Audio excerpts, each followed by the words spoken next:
Hey everybody, quick before we get into the show, I want you all to go to Instagram and follow Art by Rihanna. She was really helpful in getting the artwork done for the show, and she's currently working on the logo for the show as well. So go follow her. Her handle is Art by Rihanna, ARRTBYYRIANNA. She's a digital artist, and she's completely and constantly expanding what she can do. And so just go DM her, ask her what, or tell her what you want, and she'll be sure to let you know if she can do it. She's super good to work with. So go give her a follow, check out her work, and give her a DM. Now on to the show.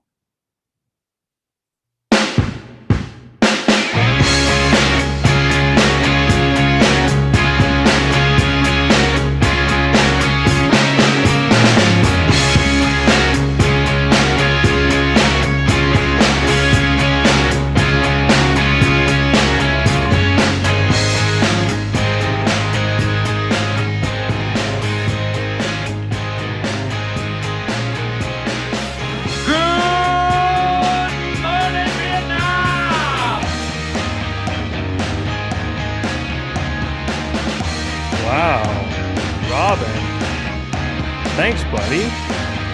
Really appreciate it. What's going on, Kurt? Not too much. Just another day here. Yeah, just another day in COVID land. Yeah, you gotta love that. Gotta love it. Gotta love it. Well, I hope everybody had a good Valentine's Day. How was your Valentine's Day, Kurt? Very uneventful. How about you? Same. Didn't get up to a whole lot. I saw, you go on Instagram, you go on Twitter, and you see these photos of like, oh, my day one, my love, my forever and always. And, I'm just sitting there in the basement with my chips going, oh my God, watching the Daytona 500. And so you tell me who won. It's the person who went out and bought all those gifts, or is it the guy who's sitting alone watching cars go around in circles and crash into each other? You ever think about how much of a cash grab those holidays really are? Think about it. Every 3 months, they got another holiday like this where you go to the grocery store, you go to the Walmart, Superstore, wherever you want to go. You spend $60 on chocolates and flowers, and look at all the money they make from everyone doing that. It's a cash grab. It's all it is. It's a cash grab. I had this idea once that, like, if you are dating somebody, you should celebrate holidays like the week after that they actually happen. It's so much cheaper. Like, why not do that? That is actually a good idea. Like, why go for Valentine's dinner on the 14th when you can go on the 19th for way cheaper? That's pretty smart. It's pretty smart. It's pretty frugal. That's just kind of the guy I am. Ladies, you save a lot of money that way. Ladies, if you like a guy who's not going to shower you with a lot of compliments or a lot of gifts, he's pretty frugal, I'm your guy. Just hit me up. That's for all our lady listeners out there. There's like two. Well, so it was a pretty big week, actually, before we just started hopping on and recording this. We had a huge trade again in the NFL. They are really keeping us busy. They're keeping us busy. After the Super Bowl, I was like, oh, like, we're not gonna have a lot to talk about. I was thinking the same thing. I was like, oh, I was wrong. Yeah, a long off season without football action. Here we go. But NFL always finds a way to keep in the news, right? You can always count on the NFL. Yeah, I mean, like, they're the king of like the four major sports. So easily. Like, they know how to do it. Hold up. I saw a thing. I think it was during this year, 78 of the top 100 broadcasts, or 77, give or take a few numbers here, were NFL games. Take that in. And I'm talking I'm talking like presidential debates, anything. 77 or 78 were NFL games. Well, I mean, one of those presidential debates, I mean, it might as well have been a football game. I mean, it was chaos. There was stuff being thrown around. You're like, what is going on here? I think me and you texted all the time, like during it. We're like, can you believe they're saying half this stuff? I could not stop laughing. It was like I was watching a comedy show. It was hilarious. And then if you were watching like CNN right after, like Tap Shoes was on there, Jake Tapper, and he's like, that was a hot mess inside a dumpster fire on a train wreck. That was the worst presidential debate. And I was like, I thought it was I fantastic. thought it was the best. We covered no issues, but there was a lot of insults thrown around. It was funny. So the trade was Carson Wentz went to the Colts, the Indianapolis Colts, for a second round pick and a third round pick. But there's a condition on that second round pick, right? Yeah. So the conditions were if he plays 75% of the offensive snaps or 70% and the Colts reach the playoffs. So, I mean, I think they're pretty good odds that becomes a first round pick. But Yeah. I'm looking at this. This was a guy who a couple of years ago was an MVP candidate and Mm-hmm. was on the verge of being, what would you say? He's probably in that top 7 to 10, right? He was on the verge of being in that elite category. So and they obviously don't have Rivers anymore. So I don't think it's the worst deal. No, like I mean, he really struggled last year, obviously. And he's had problems, staying healthy. Um, but I mean, if he can get back to what he's played like, I mean, you do have a top 10 quarterback there, but it's a big if. But That was a horrific offensive line in Philadelphia. that's Like, true. and then you go to Indianapolis, which is one of the best, not if not the best, right? Mm-hmm. They have Yeah. a much improved run game. You got Naeem Hines, Marlon Mack, Jonathan Taylor. There's a lot of potential there. I think if there's anywhere he could refine his game, it could be Indianapolis. Yeah.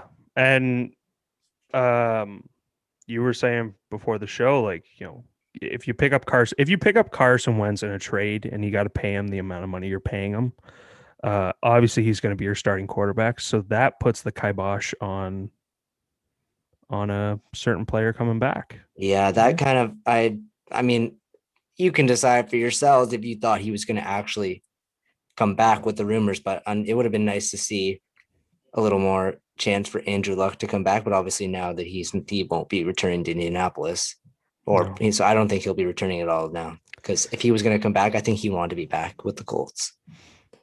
I think so. I mean, that would make the most sense, right?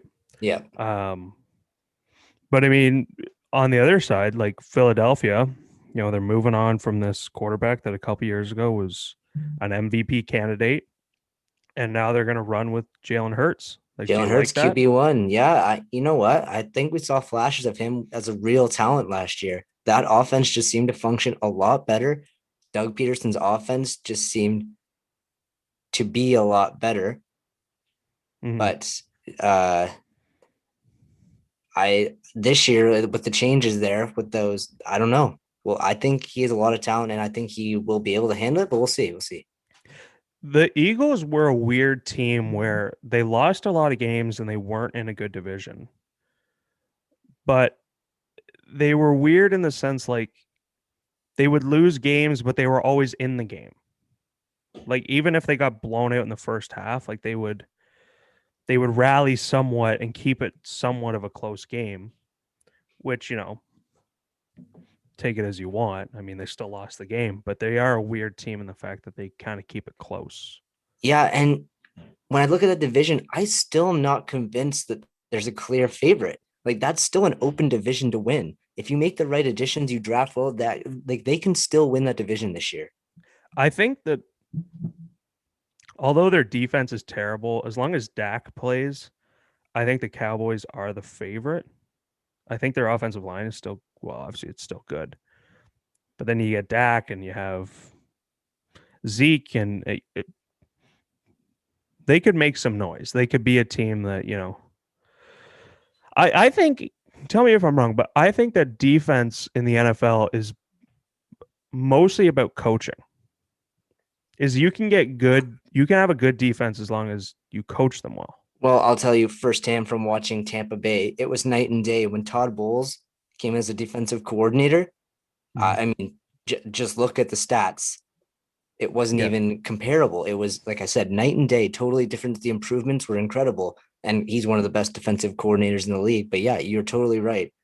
So if you get a good defensive coordinator down in Dallas, uh, that could turn that defense around, and then they're a scary team. They got a good quarterback, a good running back, good O line. So I like the Cowboys still, but I mean it's still a big trade. The Carson Wentz trade is a big trade, for both teams, because now the Colts, we'll And see what the Colts do with it. I'm trying to, if I'm not mistaken, Frank Reich was he the coordinator in Philadelphia before? Could be. You would know better. Yeah, I'm interested to see.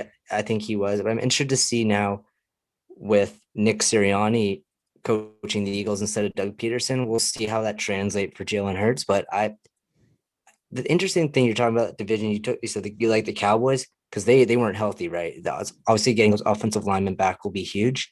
Mm-hmm. But what about Saquon, right? Saquon returning for the Giants will be big. Their offensive line was better, and they played some good games against good teams. They didn't win a lot, but they hung in there for some games.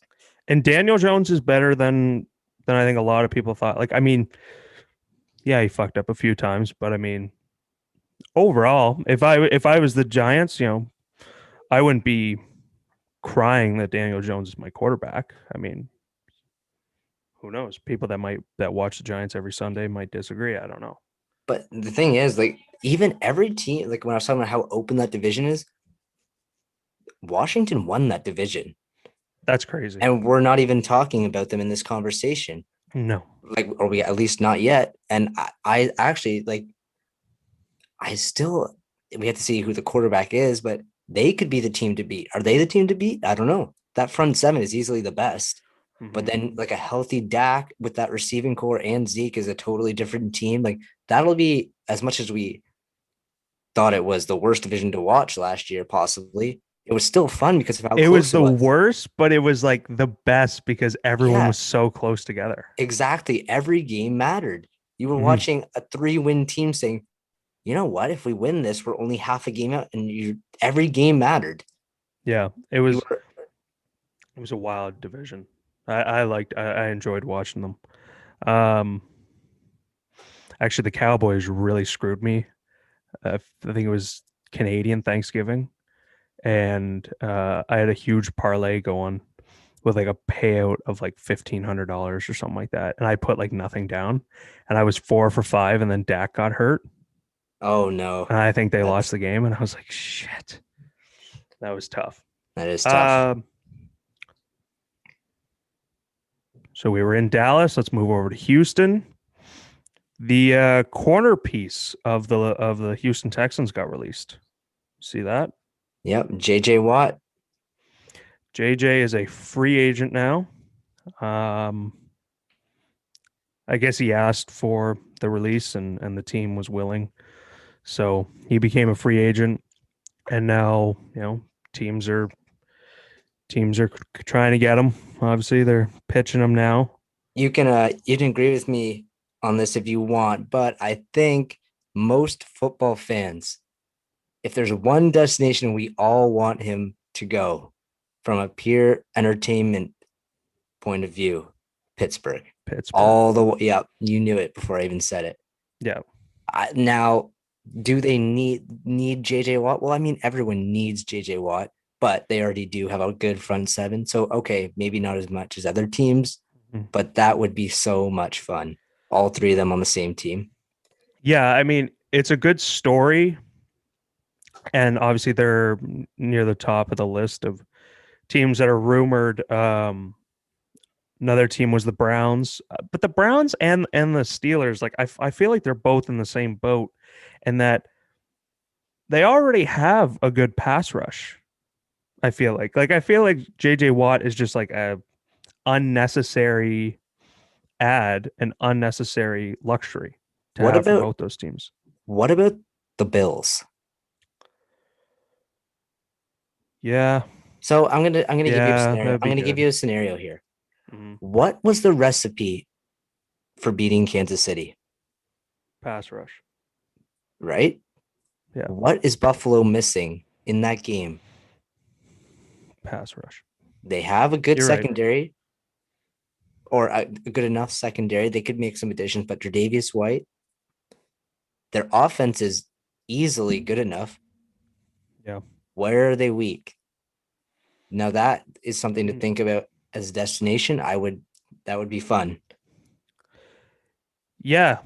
I mean, as a Patriots fan, I don't want him to go there. Fuck the Bills. I don't want him there. I want him. I want him with Bill, but I know that's not happening. I mean, the Patriots have never been a team that overpays for star power. No, no. They just never have been. So they're not getting him. The Packers were also. I know they were rumored. I mean, that would be not a bad fit.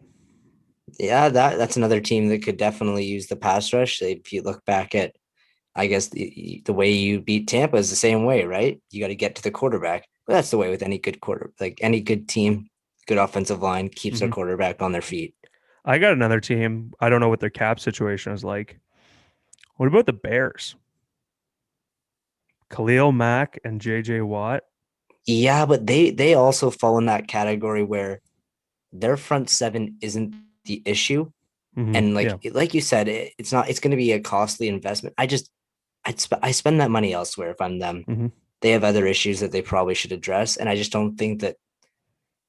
Like I said, any team could use him, and if he falls in your lap, yeah, you're going to take him. But I don't know if that's a priority for the Bears. I mean, we were just talking about them. What about the Cowboys? See, that would be an interesting scenario too. Another go cross state. Yeah, I would say another Texas team. But it'll be interesting. I don't know. I'm sticking with I think Bills will be the team. That's where I think the Bills. I think the Bills are the Steelers. Those are my picks. Yeah, I want for a story the Steelers, but I want to see him in the Buffalo Blue. Bills Mafia. Fuck the Bills. Now there was a sad story this week. Vincent Jackson, who played for the Bucks, and I believe the Chargers. Yeah, he was originally San Diego. He died this week at 38 years old. Obviously, it's a tragedy, for anybody to die that young. I don't know. It's a trend that you see among football players of early deaths. Although usually not this early. Kurt looked up some of his stats before the show. I mean, like I knew he was a tremendous player. I remember actually when the Bucks signed him, I was so excited because he had a great career as in San Diego before, and he was good with the Bucks as well.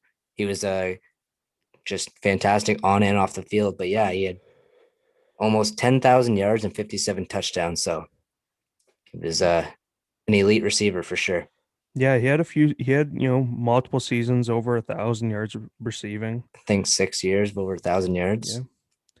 So, I mean, it's a dark stain on the NFL, I think, when you have so many former players dying at this age, and then you find that with a lot of them, obviously that it's CTE. A lot of it is CTE related, and I think that's part of, like it's tough because like concussions are a part of the game. Obviously, you can limit them to some degree. And I think they've come a long way in making strides for player safety, but like there's still a lot of room to go. Yeah, and they don't know yet whether Vincent Jackson had CTE. Like I don't know if an autopsy has been done or if they've even looked into that yet. But yeah, there's a lot of guys who just bad things happen to them, and at the end of the day they find out they have CTE and it's a contributing factor, and so it sucks to see someone die that young. We'll move on though. I guess. Well, it's a bad way to put it. We'll move on, but for the show, not for the show. Talk a little baseball. We haven't talked much baseball, have we? Or any baseball yet? Spring training's in full stride now, just starting. Pitchers and About catchers time. reported, and now it's full steam ahead. But yesterday, we're recording this on Thursday. So yesterday, Wednesday, um, Fernando Tatis Jr. got a nice little payday, eh, bud? That's one way to put it. 14 years, $340 million. Huge extension with the Padres. Um, Obviously he's a really good player. It's kind of a shock to see a guy who, it's his second year in the league. Obviously he's been a good player, but to sign a guy for 14 years at 340 million after only 2 years, that's a huge commitment by the team. Um, but like I said, great young player. Great young player. In my opinion, I think he is now the face of baseball. Yeah, He's yeah, an he's an MVP level talent, and he's only getting better. and he's got charisma. He's part of that new generation that He's got doesn't that care. he's got that swagger, that attitude. Mhm. He can carry the torch. Baseball desperately needs it. Someone, a face of the sport like that too. Do you think that baseball dropped the ball with Mike Trout Yes, and but marketing him? yes, but no. I think baseball really needs to improve when it comes to marketing their players. But Mike Trout, the type of guy he is, he's not really that type of guy, Mm-hmm. right? Like he's You not in need the to be media good. all the time. Like he doesn't have that attitude, that swagger. He just goes about his business. I mean, I don't think that the Angels would want it any other way. The guy's unbelievable. If you look up at his Mm-hmm. stats, he is one of the best players to ever pick up a bat and a glove. He's a five-tool player, MVP every single year. He's in that debate. Yeah, So, for the last 10 years, Mike Trout has been the best player in baseball. oh, And easily. and nothing really came of it. Like he got a huge deal. He has the biggest deal ever in baseball. But as far as marketing wise and the league growing, it's a shame that he wasn't a little more, you know, flamboyant, I guess is what you want to call it, like media savvy and had more swagger, because I mean the guy could have been a superstar. um for the last 10 years he might for the last 10 years he might be, as far as just talent, the best athlete in the world. Like he is head and shoulders year in year out among players in the Oh, MLB. I It's I it's totally insane. agree. But it's almost like too like he's playing down in California. He doesn't have that Yeah, A plus celebrity status, right? But he I could. He's a baseball player making so much money. But it's almost like he's swept under the rug a little bit.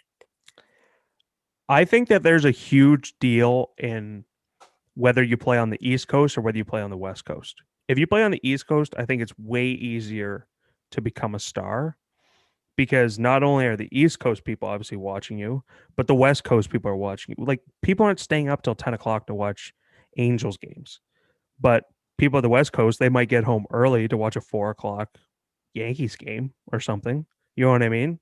Yeah, you have a good point there. And baseball, if when it comes down to anything, is very market related when it comes Mm-hmm. to who is popular and Yeah. who's not, right? If you play for the Baseball Yankees or the Red Sox, it's a whole different, no pun, baseball is ball still game. like it's a regional sport. Meaning, Yeah. like you said, you know, you're a Yankee, you're a Red Sox, you're an Angel, you're a Dodger. There's not really that national presence. I don't know if that even made sense. I don't even know what I just said, but whatever. It's late. It's late in the day. Um. So yeah, we were just talking about the spring training, how it's kicking off. It's the season's getting ready to start. Um.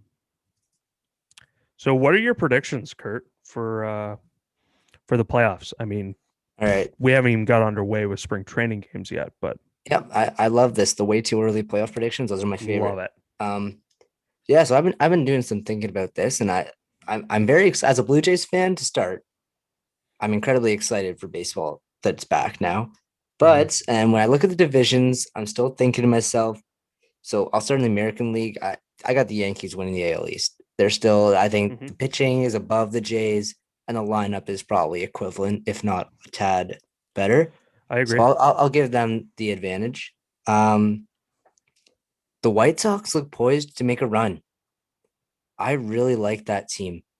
So I got them winning the Central. AL West. We were just talking about this player, and I'm going to say something. Hmm. It is about time, we say this every year, it is about time they make the playoffs and do something. You cannot Mm-hmm. waste Mike Trout's career. No. The Astros lost Springer. Uh, the Rangers didn't really do much. The Athletics, okay, I just don't think they're good enough. I think that division's pretty open, and I'll take this opportunity to take the Angels. Okay. I think we talked about them, but the Jays will be my first wild card with the Twins in the second wild card. I like your picks. I was around the same. I took the Yankees to win the AL East. I think you touched on it. They have a fantastic rotation now with Corey Kluber and I mean they lost James Paxton, but they're still electric. Um, They get they can hit. Severino back too, eh? Remember That's that. true. Yeah, they can. I mean, they can hit balls out at any ballpark. They're just loaded with power. Um, so I have them coming out of the East. I have the White Sox as well coming out of the Central. I think their young players are going to make a big step, take a big step.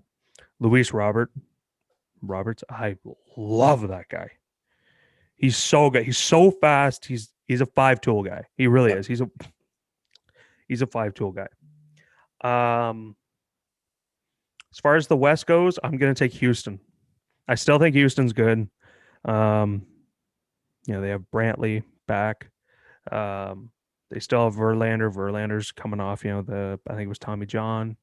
Um, they still have good pitching, and the loss of Springer definitely hurts. Um, although I love when Jose Altuve sucks shit at baseball and can't hit a ball because he doesn't have the buzzer. Um, I just don't think that's going to happen again. I think he'll bounce back somewhat. And then they got Alex Bregman and that crew. So I think they'll win the East, or the West.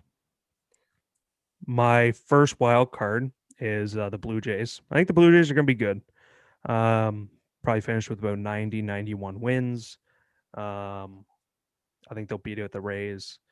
I think the Rays have lost a lot between Snell um, and other players that they've lost. Who was the other pitcher that they? Who was like their ace? It wasn't Snell, but the other guy. He used to play for the Astros, and Charlie then Morton. Charlie Morton. Didn't he Yeah. go somewhere? Yeah. Yeah. So I think they'll beat out them. So the Blue Jays are my first wild card, and the Angels I do have as my second wild card. So you get a little Blue Jays versus Angels in the wild card game, I think. But who knows? I mean, games haven't even started yet. Spring training games, that is. What about the National League? What do you got over there? All right. So NL West, I think this one's a no-brainer. I mean, I shouldn't say that. The The Padres, San Francisco Giants. that's not it. Damn it. But but no, I'm going with the Dodgers, obviously. But I think I got ahead of myself here saying it's a no-brainer because I think the Padres are going to be really, really good. Mm-hmm. Out of all the wild card teams, I think they're going to be the best. If you get what I'm saying Oh, here, like I no think, yeah, like doubt. they deserve to be a division winner, but unfortunately, you're stuck in the division with the They're Dodgers. in with the juggernaut of Yeah, the league in the so Dodgers. that's that. We'll go. Yeah, there's two of my teams, I guess. First wild Mm-hmm. card and And the the Dodgers. winner of the West. So then moving on to the Central, I got the Cardinals. They just Yep. added one of the best players in baseball on both sides of the ball. That's I think I got the Cardinals. That division's not good. It's Yep. theirs for the taking easily. Yep. And I think the Braves are winning the East, and Mm-hmm. I'll have the second wild card. adding Lindor, that team is going to be good. The Mets. The New York Mets, those Yep, sad give me the old Mets. Mets. Okay. All right, I like it. I surprisingly, I have the same teams in the West. Maybe the two best teams of baseball. Um, Central, I have St. Louis as well. Um, I read something that Colorado gave St. Louis $50 million in that deal in the trade for Arenado. Yeah, it was something crazy like that. Like it was something like they spent more money sending Arenado to the Cardinals than they have ever on a free agent. Like That's as far as year to year. that's insane. That's so crazy. So I have the Cardinals. And I think their young guys are gonna take another step forward. I have the Braves. Obviously, they won last year, and their young guys are only getting better. They have a lot of young pitchers, Acuna and Albies, and so I mean, they're a wagon. Wait, can we go I, back to Acuna for a sec? What do you think Acuna, he's thinking after he sees Tatis Jr. sign for 14 years, $340 million? what? Yeah, I was thinking about that. Like, Can you call up your agent right away? and you go, hey, give me 14 years, 341. Yeah. Like, yeah, like all these young guys now, like now that the money, like I wonder if this sets a trend where guys who are really good really early teams want to sign them long term right out of the gate. Like I thought when Vladdy first came up for the Blue Jays, I was like, this is like he's going to come out, he's going to hit 300, he's going to have 25 home runs, sign him to like a 15-year deal, give him whatever money he wants, he's worth it. Didn't happen. So I mean, I guess yeah, you do have to wait a couple years to see if it's sustainable, but I wonder if it is a trend where young guys now want those long-term deals right out of the gate and get that money. And Does it not seem like it's trending that way in almost every sport though? yeah, it seems that way. And if I'm an owner, that scares me because taking into the psychology, I think of it is if you've played 8 years in the majors or 6 years, and you're like a Bryce Harper, let's say, and you've made tens of millions of dollars playing already in major leagues, and then you get that huge deal. I think that uh it's easier to comprehend that amount of money for the player. Like he just goes, that's a lot of money, but it's over a lot of amount of years. So like it's business as usual type thing. But for a player like Tatis or like Acuna, when you're coming up through the minor leagues and it's like your second year in the league, you haven't made millions of dollars yet.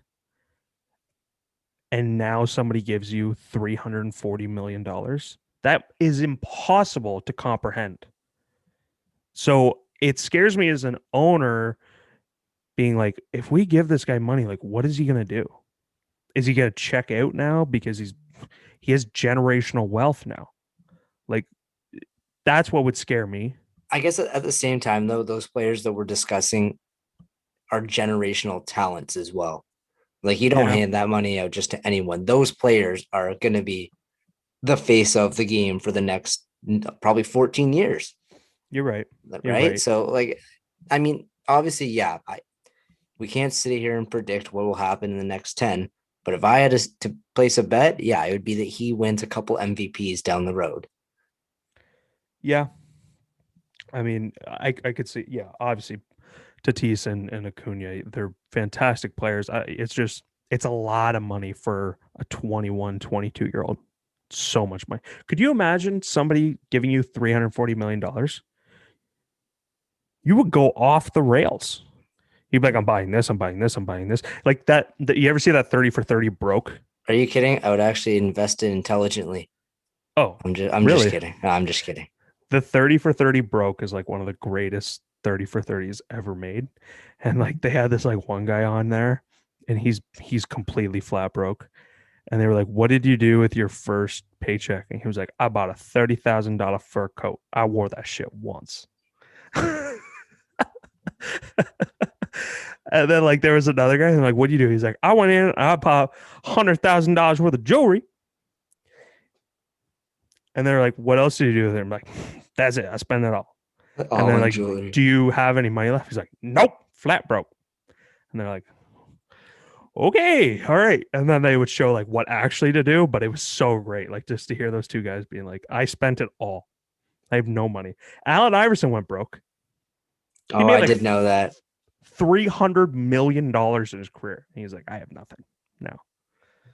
Like, God, man, get it together. But to finish up the predictions, I have the Braves winning in the East, and then I have Washington. I have Washington coming back. I think they're going to get the second wild card. I just like them. I like Strasburg. I like Scherzer. We had very similar predictions, and it seems like give or take 1-2 teams, but very similar. Overall, very similar.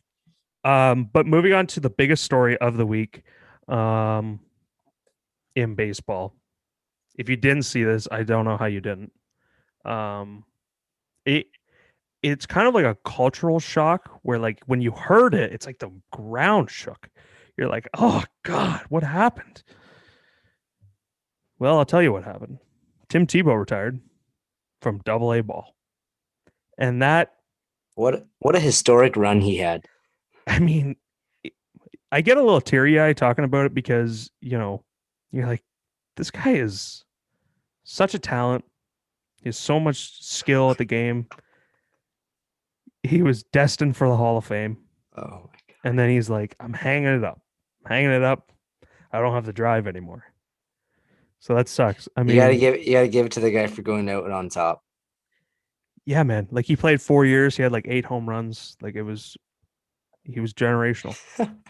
he was like Tatis and like Acuna. And that sucks.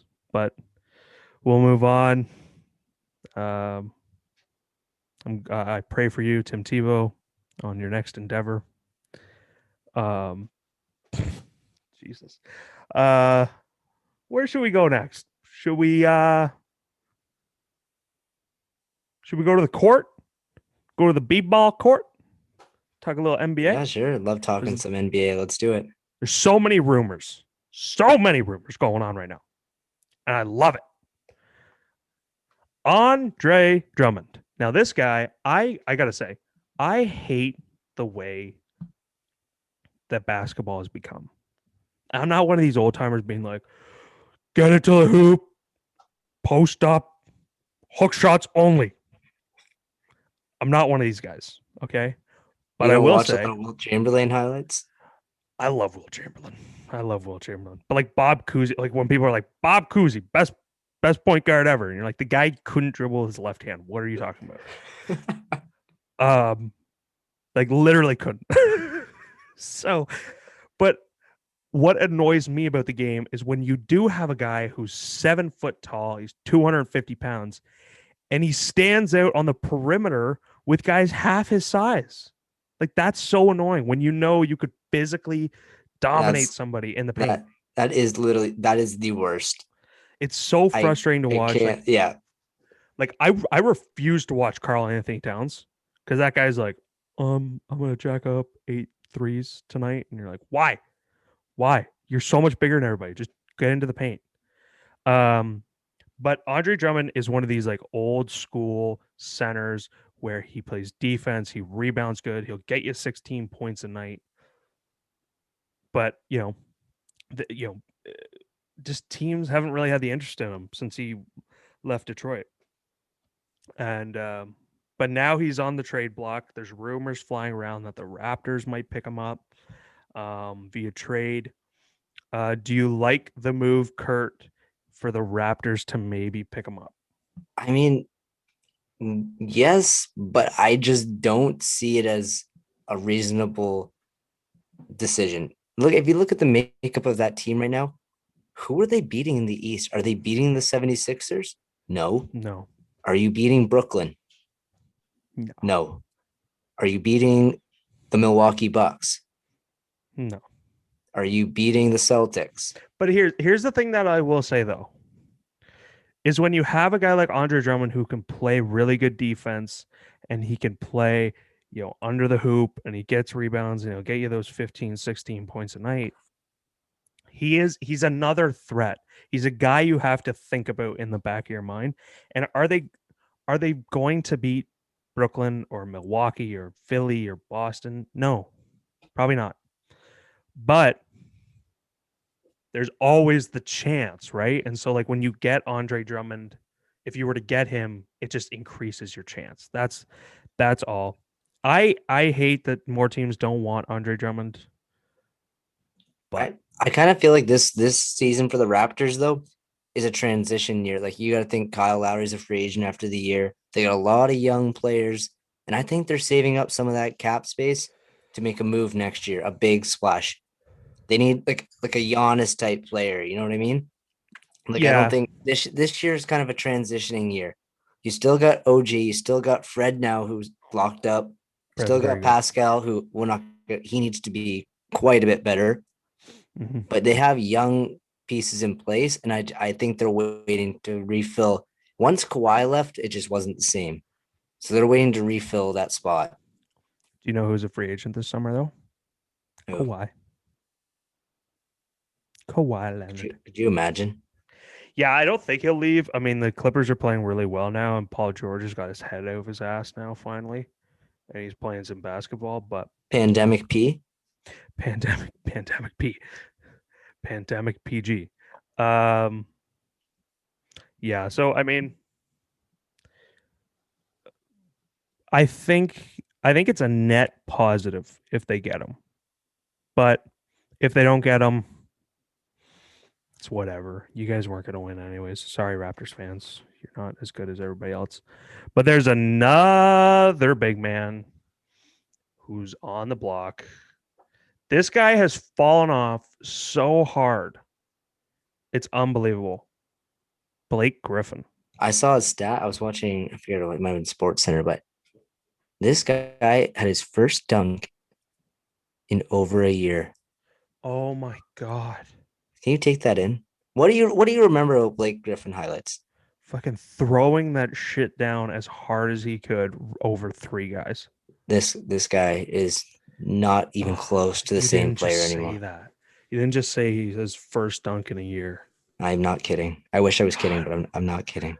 What a fucking pussy, honestly. Honestly, when you're that athletic, I know he's been hurt. So people don't message me and be like, "Oh, he got hurt." I know he's been hurt. I know. The man is like 6'9", 220 pounds. Super athletic, super strong. Quit shooting fucking threes, bro. Get to the hole. Do you actually have people messaging you about that? Oh, like the dumbest fucking messages you've ever seen in your life. Be like, "Oh, excuse me. Did you know?" And you're like, "Yeah, I did know." You're wrong, though. You're wrong. Like, bro, he's so athletic. And like the idea that you just said he's only had a dunk in a year is like mind-boggling to me. Bro, if I was 6'8", I would have a dunk. Yeah, when I heard that, that was one of the most disappointing things I've heard in a long time, and one of the most shocking. I had to actually rewind it and check that. So frustrating, man. But anyways, fuck Blake Griffin. Oh, fuck you, dude. There's trade rumors about him. Teams that are thinking about trading for him. But if he gets bought out, I did see the number one spot for him is probably the Lakers. See, no, that would be an interesting one. It would be. It would give him. I guess he's a stretch four now.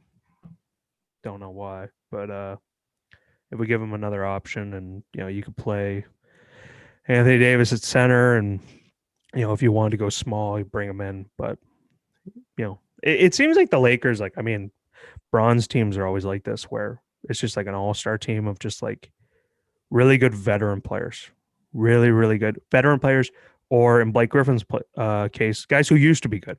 Hey, you know what they say? LeBron is the best general manager in the league. Greatest GM in sports, that's for sure. But Tom Brady's making a run for that, actually. That's true.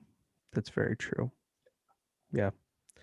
But Blake Griffin, now that Kurt just told me that, I'm actually not a fan of you. I was a fan of you 10 minutes ago, and now that Kurt told me that, I go, wow, You suck, sir. So if you're hearing this, on the small chance you're hearing this, I say good day to you, sir. Get out of the league. Quit playing that shit. Okay? God, that frustrates me so much hearing that bullshit. Well, hockey. NHL. We've had a couple trades this week. A lot of trades going on, trade rumors going on in sports. But the Senators made a move. Alex Galchenyuk and Cedric Paquette was traded to the Hurricanes for Ryan Dzingel. And then subsequently, I think the next day, Alex Galchenyuk was traded to the Maple Leafs for Igor Korshkov and Warfowski or something like that. But I have a theory. Kurt's been asking me about it, and we have it on our little sheet here. And I just put Tucker's theory, and he's like, I got to hear this. Yeah, I can't wait for this one, actually. I've been waiting this entire episode for this. Let me break it down. So the Senators suck, right? And we'll get into that Monday night game with the Senators and the Leafs. If you're a Leafs fan, you think you're getting off on me? You're going to hear about it. Okay, the Senators suck. The worst team in hockey. Worst team in the division. Okay. Trades have been hard to come by this year between Canadian and American teams because of the quarantine.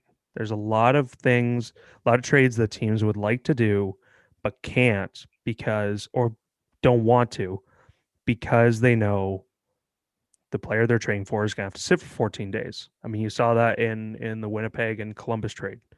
Pierre-Luc Dubois had to sit a while before he could actually get into the games. So I have this theory. The Maple Leafs have been in, supposedly, on a top 6 winger. Okay. Ryan Dzingel is a top 6 winger, in my mind. What if, and we've seen Kyle Dubas, he likes to get a little creative. Pierre Dorian, he likes to get creative. What if, on the back door, the Leafs and the Senators have an arrangement for the Senators to trade for Ryan Dzingel and pay him during his quarantine? You know, he can do his quarantine with that team. And then later in the year, once Ryan Dzingel is out of quarantine, the Maple Leafs would trade for him. He's out of quarantine. Part of his salary cap has gone down. His cap hit has gone down. It's an interesting theory. What do you think, Kurt? I'm kind of angry you called him a top 6 forward, but that's all right. I mean, that's saying a lot for a guy whose career high is 44 points.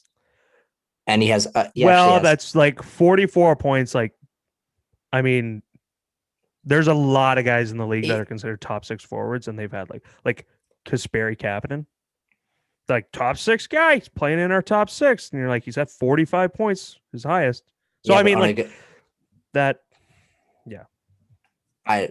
Okay. Anyway, I guess we'll agree to disagree because I don't think he's a top 6 forward. I think in Ottawa, he was kind of it was like the Pajot effect.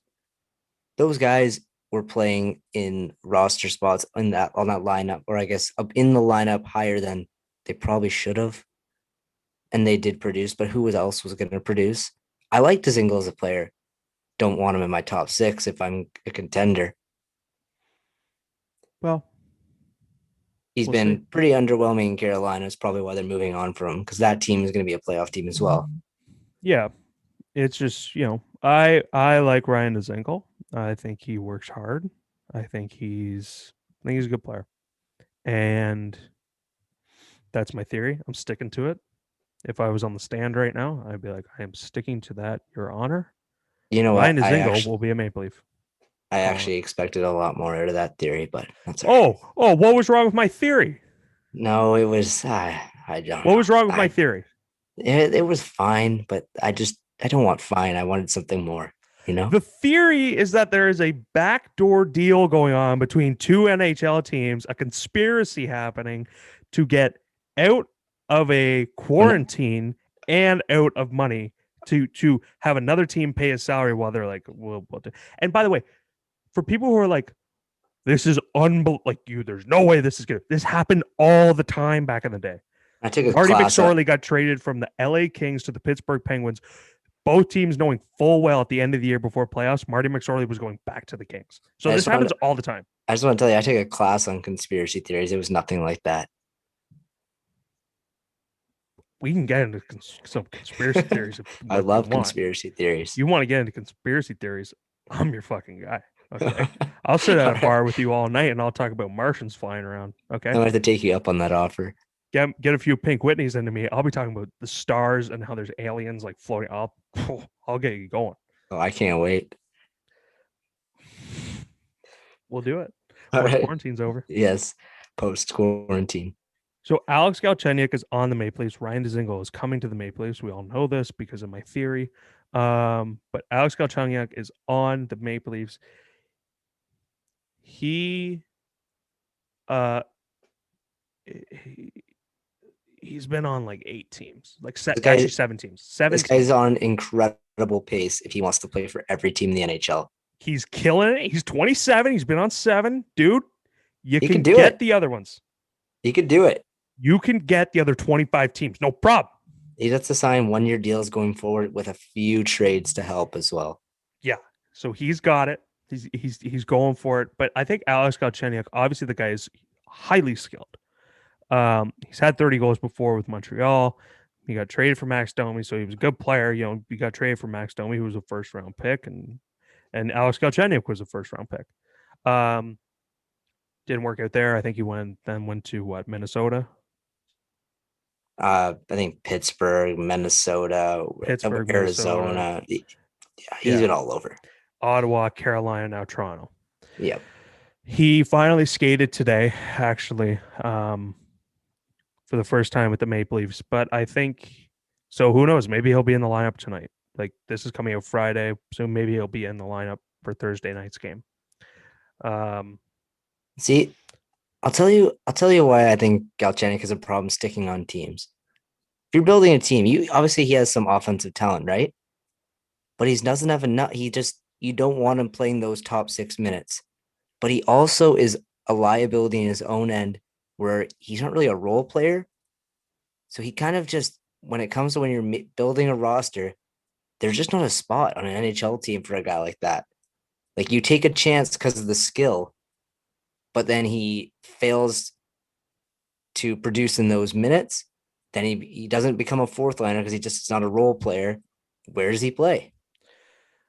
I've said this forever that defense in the NHL, defense in the NBA, it's all about effort. If you are willing to put in the effort of just skating and working hard, you're a good defensive player. There's no skill required for being a good defensive player. If you can just box guys out and push them to the walls and create pressure on them, you're a good defensive player. Like, there's no... Just get in front of the lanes, block shots. Yeah, and he just doesn't work hard. He has a poor work ethic. You think that's probably... I think that could be something to do with being a high pick, the skill level. There's no way this guy ever growing up he was obviously a first line center or left wing on every team he played for, right? Yeah, he's a highly skilled guy, a point producer in junior. Another thing too that really grinded my gears, I guess, Montreal kind of screwed with that guy. It was every 3 games like, we actually want you to play on the right wing. Okay, this week you're playing on center. Oh, actually you're gonna play third line left wing now. No, next you're back second line right wing, and that happened for the whole time he was there. He didn't have a position. They moved him around that lineup on every line, demoted, promoted every week. Mm-hmm. I think you're right with that. I think that somebody in the Maple Leafs organization thinks they can fix Alex Galchenyuk. There's a weird thing that, like, when a team is so analytical, like the Maple Leafs are, I mean, they've gone to more of like an eye test now, but when they're so analytical, like, every trade they make, you feel like there's something they know that nobody else knows. And you're like, oh, like, Are we is something like is this a small thing that's going to turn into a great thing?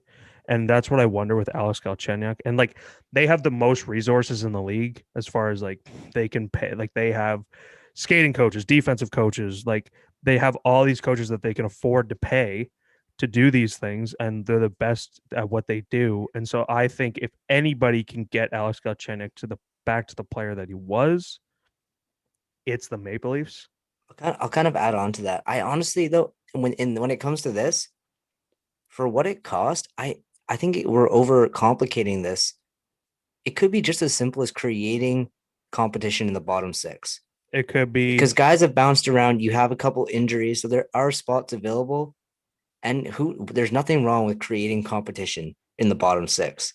Someone, and it could, like you said, if you can find a way to regain that production, there you go. You have a perfect third line left winger, or wherever you decide he fits in. If not, okay, well, you have three other guys that are waiting that are going to work hard to get that spot. Simple competition is going to find out who deserves that spot. They've also had a lot of competition so far. Like they've had 9 guys that they've put through that bottom 6. And I think adding another guy will increase the intensity level of that bottom 6.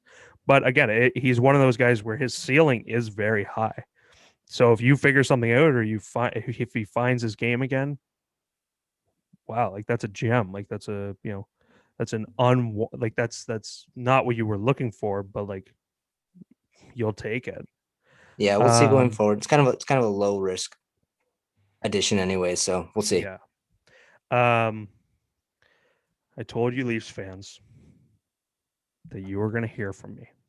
And if Sheldon Keefe, Kyle Dubas, anybody is hearing this, I'm going to tell you right now, your team is playing like shit. Okay? You're playing terrible. Okay? For a week and a half, the team has taken periods off at a time. Periods. Like you don't see championship teams do that, where they come out flying in the first period. They play okay in the second. Yeah, championship teams will do that. They'll play okay in a period. But then you disappear for 20 minutes at a time. That's such an immature move as a team to just like, and I don't understand how, okay, one player has a bad period. Okay, that's understandable. But how do 18 guys have a bad period? Like how is nobody's game going at some points? So they played bad against Vancouver. They won that game. They came out in the third period. They scored 2 quick goals. They won that game. They shouldn't have won that game. They didn't deserve it. Then they played Montreal. I think they won that game. Could be wrong. I think they won. Yep, they won the first one. Didn't deserve that one either. Now you get in to Ottawa. Now we get to Ottawa. And I don't know if you knew this, Kurt, but I was in the building for the loss, the 5-1 5-1 lead they had that they blew. I was in the building for that. Did you know that? No, I did not. I was in the building. So I'm standing there, and people are like, "Oh, Tucker, how do you get into the building? Did you charm one of the security guards? No. Did you bribe an employee? No. Did you use a media pass because you're part of the media now? No, I didn't. What did I do? I used my cat-like agility. I found a way in, okay?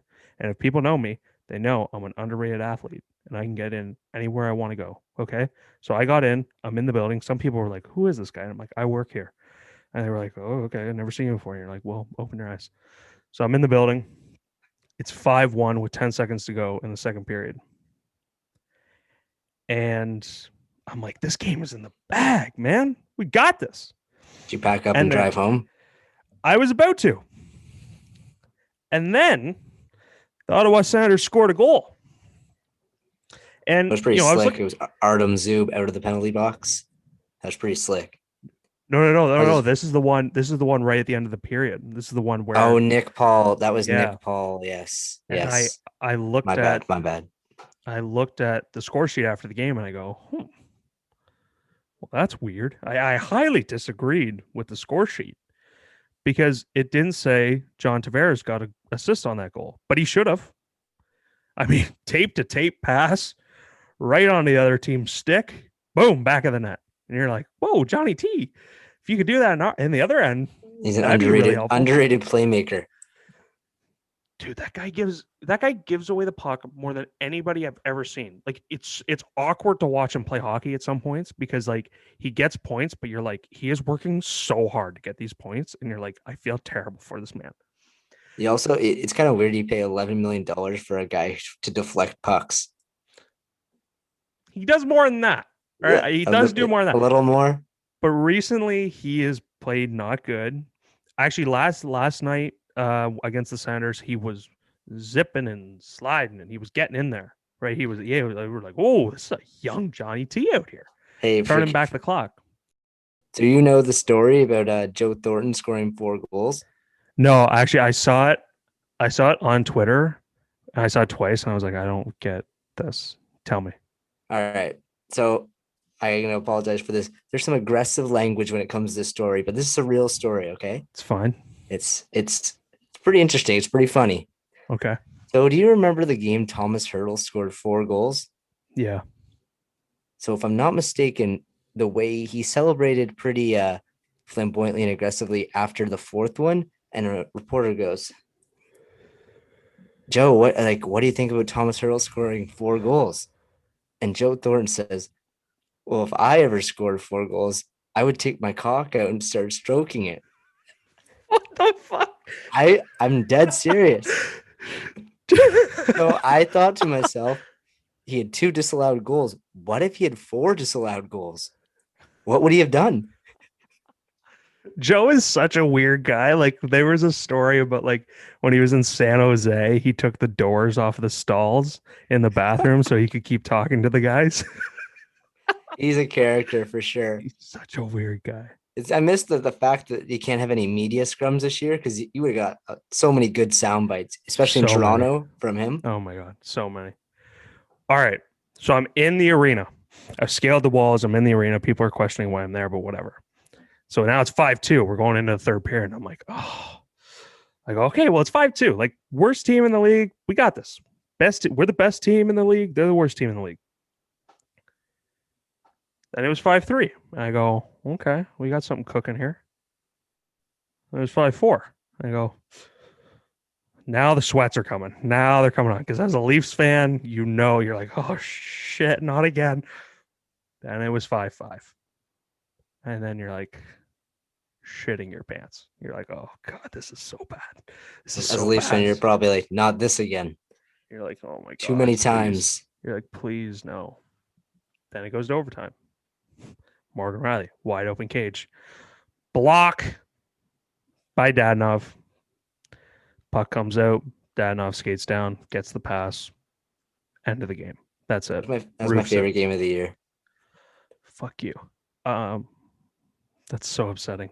You know what the worst part is as a Leafs fan is that's not even the most embarrassing loss we've ever had. Like that's what sucks. Do you care to elaborate on that? I mean, where do I start?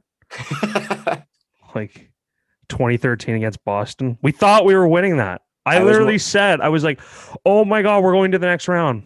I was kind of more thinking Zamboni driver. Okay, I'll get to it. Then there was a 3-0 loss. Or 3-0 lead we had against Columbus. Lost that. And then there was David Ayres. So, as a Leafs fan, you're pretty upset because you're like, not again. Why is it always us? Why is it always us that this happens to? So, after the game, I'm upset. I'm like, God damn it. So, what do I do? As a part of the media and against COVID rules, I sneak down to the locker room. So I sneak down. I'm in the locker room. It's against COVID rules. And guys, like security people are like, hey, what are you doing? I go, oh, I'm the equipment guy. And they go, okay. Because if you say like, oh, I play for the team, they're like, look at you. You don't play for the team. But if you say you're the equipment guy, you're like, that makes sense. So I get in there. Keefe is finishing up his, post-game speech, and he's going, guys, that happens. It's a tough loss, whatever. And, we got to keep the pressure on. We can't take time off during games, and got to keep it going. And I'm standing over in the corner. I go, "Hey, coach, I got something to say." And all the players and the coaching staff was like, "Who the fuck is this guy?" You're like, "I don't worry about it."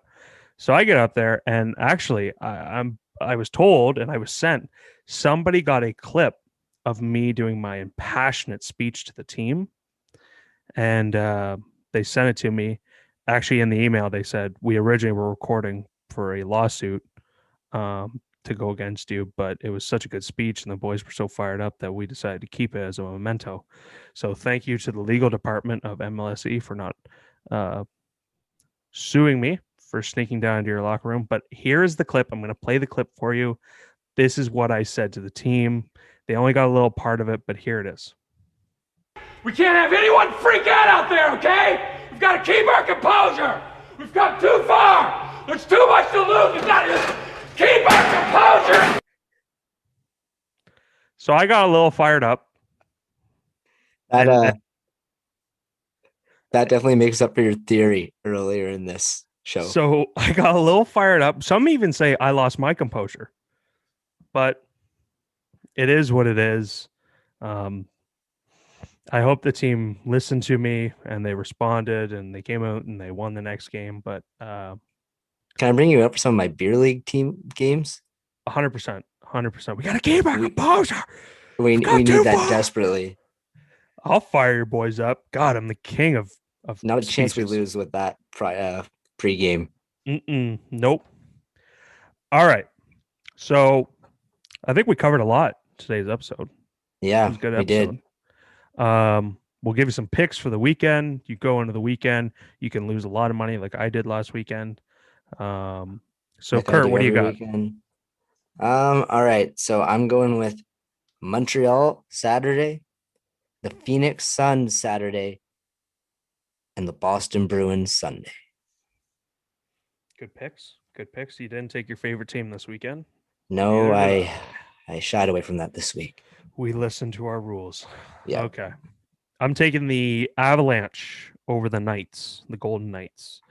They played a couple times, and they're usually good games, and I think they've traded wins this year. So I'm going to take the Avalanche. That's Saturday night. The late game Saturday, I'm taking the Flames over the Oilers. Just think the Flames are built better, and I think they're going to have a good game. I'm going to take the Knicks over the Spurs as well. I like how the Knicks are playing. I think Julius Randle should be an all-star. I think he's playing very well for the Knicks, and I think they're going to come out with a big game. And I'm going to take Chase Elliott on the road course at Daytona this weekend. That's on Sunday. Chase Elliott just dominates road courses. He's always near the front, if not winning. So I like those picks.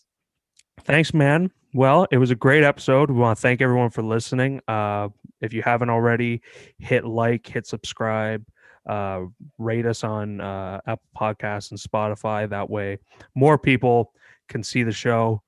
Want to thank you all for listening. Go to our link tree. You can find all of our Instagrams and Twitter and whatnot, and keep up to date on when new episodes are coming out. We'll see you all next week. Thanks, Kurt. This was fun. It was a pleasure as always. All right. See you, everyone.